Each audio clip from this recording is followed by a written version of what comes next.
नमस्कार, आपण पाहतात ABN एक्सप्रेस न्यूज। दारूबंदी नाही झाली तर महिलांचा आमरण उपोषणाचा इशारा। अहिल्यानगर प्रतिनिधी गणेश राशीनकर यांनी घेतलेल्या सविस्तर माहितीनुसार श्रीरामपूर तालुक्यातील रामपूर कोकरे येथील महिलांनी दारूविषयी आक्रमक धोरण घेत विशेष ग्रामसभेद्वारे दारूबंदीचा ठराव संमत करत थेट जिल्हा पोलीस अधीक्षक राकेश ओला यांच्यासह दारू उत्पादन शुल्कचे अधिकारी व जिल्हा अधिकारी यांच्या कार्यालयात जाऊन प्रत्यक्ष निवेदन देण्यात आले। महिला तसेच विशेष ग्रामसभेत झालेल्या ठरावानुसार गावामध्ये मोठ्या प्रमाणात अवैध दारूचे व्यवसाय असून त्यामुळे अनेक तरुण पिढी भस्मसात होत चालली आहे। प्रत्येक कुटुंबात वादविवाद होत असल्यामुळे कुटुंबातील बालकावर देखील त्याचा विपरीत परिणाम होत आहे। लहान मुलांना देखील दारूचे आकर्षण झाल्याने तरुण पिढी बर्बादीच्या मार्गाला लागण्याची शक्यता आहे। त्यामुळे आपल्या परिसरातील दारू विक्री तत्पर बंद करण्याची मागणी ग्रामसभेद्वारे करण्यात आली।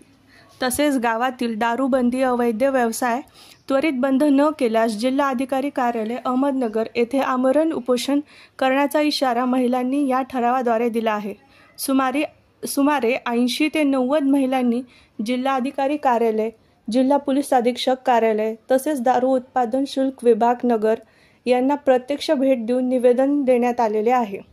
तसेच सदर महिलांनी दुसऱ्या दिवशी गावातील अवैध दारू व्यवसाय करणाऱ्या सर्व दुकानदारांकडे जाऊन दारूबंदी करण्याची मागणी केली आहे। कुटुंबामध्ये होत असलेल्या वादासह तरुण पिढीवर होणाऱ्या दुष्परिणामाची कल्पना दिली आहे। या प्रसंगी सरपंच नितीन शिंदे, ग्रामपंचायत सदस्य अमित कोकरे, दीपक खिमनर, बाळू उपळकर यांच्यासह उषाबाई भडांगे, आशाबाई भडांगे, रेखा जाधव, आशाबाई उपळकर, अनिता धनवटे, नंदा भडांगे, ग्रामपंचायत सदस्य रंजना माळी, ग्रामपंचायत सदस्य रेखा कुसळकर, इंद्राबाई उपळकर, अश्विनी उपळकर, कोमल धनवटे, जया खैरे, विमल धनवटे, सुनीता धनवटे, जनाबाई धनवटे, स्वाती कोळेकर, मुक्ताबाई उपळकर, विठाबाई पांढरे, सुमन गुंजाळ, रुपाली धनवटे आदीसह सुमारे 80 ते 90 महिला उपस्थित होत्या।